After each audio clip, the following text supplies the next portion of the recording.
get cooking, cooking with Kathy. Hi there, I have a super fun recipe for you. This one is perfect for game day or movie night or even for dinner. You know, dinner doesn't always have to be pot roast and meatloaf. Sometimes the kids come in after a long day, and I don't know about your kids, but the first thing my kids say is, "I'm hungry, what's for dinner?" Well, why not saying, "We're having nachos for dinner. It's nacho night." See them light up.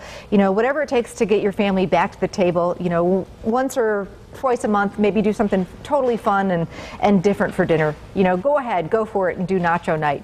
So here's how I do my nachos. I keep it nice and simple. I start out with a pound or a pound and a half of ground chuck and 1 packet of taco seasoning meat mix. So I brown the ground beef and then add the taco seasoning mix and 3/4 of a cup of water and just cook it down until that water starts to evaporate, and there you go.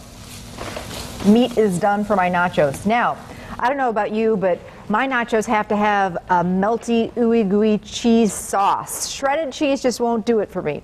So again, this doesn't get any easier. Basically, I've got 1 pound, just a box of Velveeta or processed cheese.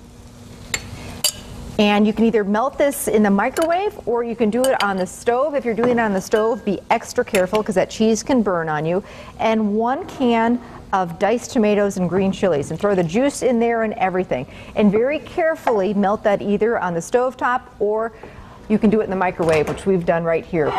If you're doing it in the microwave, start it out, you know, at about a minute and then keep checking it every 30 seconds and then just whisk it every so often. Again, this stuff will burn on you, but this looks perfect.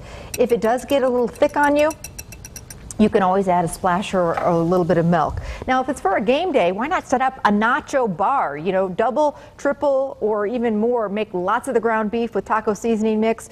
Then you can have a whole nother, have that in a Nesco or a slow cooker. Then have a big batch of this cheese sauce in another slow cooker, just keeping warm, and then put out all the fixings, you know, basically shredded lettuce, and in this case, iceberg or romaine lettuce is the perfect lettuce for nachos.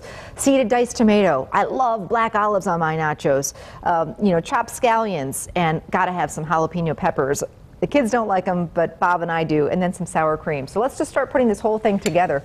My first layer is the cheese, and I've got a nice big plate of your favorite taco chips.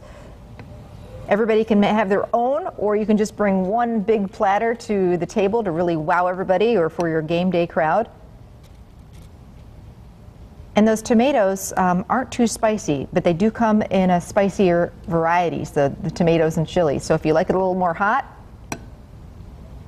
go for the spicier version. I like to, you know, make my nachos more hot with jalapeno peppers so that it'll please everybody. All right, let's just start laying on the rest of the good stuff. The ground beef with the taco seasoning.